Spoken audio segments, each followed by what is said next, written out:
অনুসূচিত জাতি ছাত্ৰ সন্থাৰ নগাঁও জিলা সমিতি পুনৰ গঠন চৰকাৰৰ প্ৰবঞ্চনাৰ বিৰুদ্ধে ধাৰাবাহিক আন্দোলনৰ হুংকাৰ অনুসূচিত জাতিৰ শক্তিশালী ছাত্ৰ সংগঠন সদৌ অসম অনুসূচিত জাতি ছাত্ৰ সন্থাৰ নগাঁও জিলা সমিতিখন আজি পুনৰ গঠন কৰা হয়। চাওঁ আহক এই বিষয়ে আমাৰ এক প্ৰতিবেদন।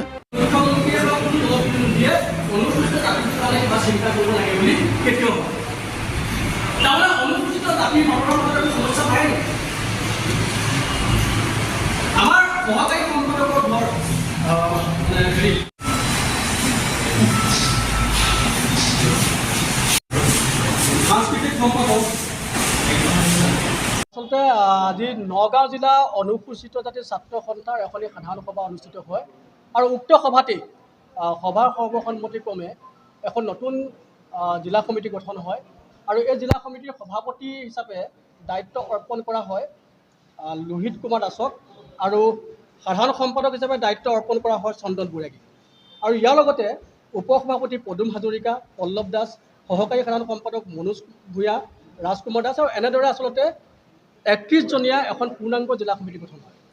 কথা হ'ল কি নগাঁও জিলা সমিতিখন অনুসূচিত জাতি ছাত্ৰ সন্থাৰ যিখন নৱনিৰ্বাচিত সমিতি এই সমিতিখন অনুসূচিত ছাত্ৰ সন্থাৰ বাবে এক আচলতে মানে অতি সুন্দৰ সংযোজন হ'ব আৰু তেওঁলোকে অনাগত দিনবিলাকত অনুসূচিত জাতিটোৰ উন্নয়নৰ স্বাৰ্থত উত্তৰণৰ স্বাৰ্থত তেওঁলোকে কাম কৰিব বুলি আমি আশা কৰোঁ। আপোনালোকে লক্ষ্য কৰিব যে অনুসূচিত জাতিটোৱে হৈছে অসমত আটাইতকৈ প্ৰতাৰিত জাতি। এই মানে যিখন চৰকাৰ আচলতে শাসনৰ কাৰ্যত বহি আছে এই চৰকাৰখনে অনুসূচিত জাতিটোক কেৱল মাত্ৰ প্ৰবঞ্চনা কৰিলে প্ৰবঞ্চনা কৰি পিনিয়ে অনুসূচিত জাতিটোক সকলোখিনি আত্মসাৎ কৰি লৈ গুচি গৈছে। 140 কোটি টকা অনুসূচিত জাতি কল্যাণ সঞ্চালকালয়ৰ আঁচনিৰ ধন এই চৰকাৰখনৰ নেতৃত্বতে আচলতে যিগৰাকী সঞ্চালিকা আৰু কোনোবা ঠিকাদাৰে একেবাৰে কাঢ়ি লৈ গুচি গৈছে। ঠিকাদাৰজনৰ নাম নুপুৰ শ্বাহ আৰু সঞ্চালিকাগৰাকীৰ নাম তুলসী নাথ আৰু ইয়াৰ সমান্তৰালকৈ মন্ত্ৰী পীযুষ হাজৰিকাই এই গোটেই বিষয়বস্তুবিলাকৰ লগত জড়িত হৈ আছে। আৰু আপোনালোকে লক্ষ্য কৰিব যে অনুসূচিত জাতিৰ লোকসকলৰ ভূমিপত্ৰ নাই। এই ক্ষেত্ৰত আমি অনুসূচিত ছাত্ৰ সন্থাৰ দাবী জনাই অহাৰ পিছতো কিন্তু এই চৰকাৰখনে কোনো গুৰুত্ব প্ৰদান কৰা নাই। অনুসূচিত জাতিৰ লোকসকলে সকলোখিনি হেৰুৱাইছে।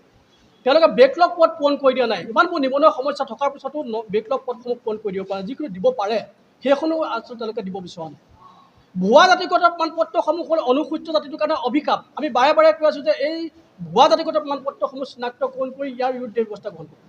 কিন্তু এই চৰকাৰখনে কৰিলে কি মিছন ভূমিপুত্ৰ নামৰ পৰ্টেলৰ জৰিয়তে ভুৱা জাতিগত প্ৰমাণপত্ৰসমূহ লিগেলাইজ কৰা এটা ব্যৱস্থা গ্ৰহণ কৰিলে, যাৰ জৰিয়তে আচলতে ভুৱা জাতিগত যিবোৰ প্ৰমাণপত্ৰ আছে সেইবিলাক বৈধ কৰাৰ এটা ব্যৱস্থা হ'ল। গতিকে এইবিলাকত আমাৰ আপত্তি আছে। এনেকুৱা ধৰণৰ বিভিন্ন ধৰণৰ সমস্যা আছে। অনুসূচিত জাতিৰ লোকসকলক আচলতে ভাতে মৰা এটা পৰিকল্পনা চলিছে। আমাৰ যিবিলাক মৎস্য ব্যৱসায় আছে, বজাৰ আছে, এইবিলাক কাহিনীৰ ষড়যন্ত্ৰ চলিছে। আমাৰ আঁচনিৰ ধন বেলেগ আঁচনিত খৰচ কৰা হৈছে। অনা অনুসূচিত জাতিৰ গাঁওবিলাকত আমাৰ আঁচনিৰ ধন খৰচ কৰা হৈছে। আপোনালোকে একেবাৰে শেহতীয়াকৈ আমি আচলতে মিনি ষ্টেডিয়ামৰ সন্দৰ্ভত আমি আত্মপ্ৰকাশ কৰিছোঁ আমাৰ স্থিতি যে মিনি ষ্টেডিয়ামসমূহ অনুসূচিত জাতিৰ আঁচনিৰ ধনেৰে নিৰ্মাণ কৰা হৈছে ক'ত অনা অনুসূচিত জাতিৰ গাঁওবিলাকত। গতিকে এইবিলাক আমি হ'বলৈ নিদিওঁ। আজি আমাৰ এই যিখন সংগ্ৰাম এই সংগ্ৰামখনৰ লগত নৱনিৰ্বাচিত নগাঁও জিলা সমিতিখনৰ সংযোজন হৈছে আৰু আমি আশা কৰিছোঁ অনুসূচিত ছাত্ৰ সন্থাই অহা 15 অক্টোবৰ তাৰিখৰ পৰা আচলতে যিখন সংগ্ৰামৰ কথা কৈছে, যিখন সংগ্ৰামৰ সূচনা হ'ব বুলি কৈছে যে জিলাই জিলা সদৰত তেওঁলোকে প্ৰতিবাদ কৰিব অনুসূচিত ছাত্ৰ সন্থাই আৰু 26 অক্টোবৰত দিছপুৰ ঘেৰাও কাৰ্যসূচী হ'ব।